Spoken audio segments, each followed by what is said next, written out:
8 marzo oggi ad Agrigento, questa sera una iniziativa con ospiti e momenti importanti. Sì, praticamente in Nopespes Theater, che è la nostra associazione culturale che si trova in via Empedocle 159, abbiamo deciso di fare un incontro tra artisti non solo professionisti ma anche dilettanti. Diciamo che abbiamo deciso di fare questo evento per celebrare l'universo femminile, non solo la donna, quindi ci saranno uomini e donne in vari campi artistici che chiaramente ci racconteranno dell'universo femminile, quindi dalla musica al canto alla pittura, alla scultura. Tanti artisti hanno contribuito a questo evento che è Woman in Art, Donne nell'arte, da Totò Nocera Bracco a Margherita Trupiano, quindi un evento dove si racconteremo e faremo anche delle proiezioni su uno spettacolo teatrale che abbiamo fatto in Italia,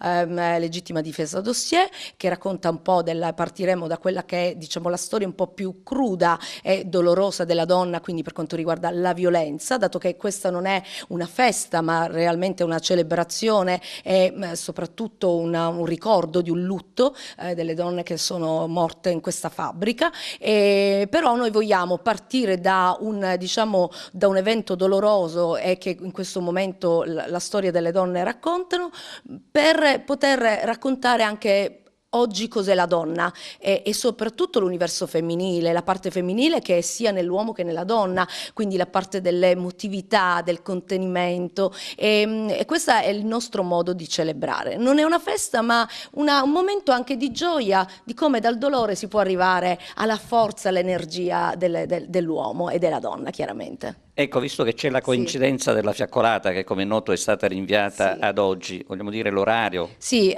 chiaramente noi andremo subito dopo questa unione dei popoli per fare un incontro tra l'universo maschile e femminile e a me sembra una cosa simbolica molto importante.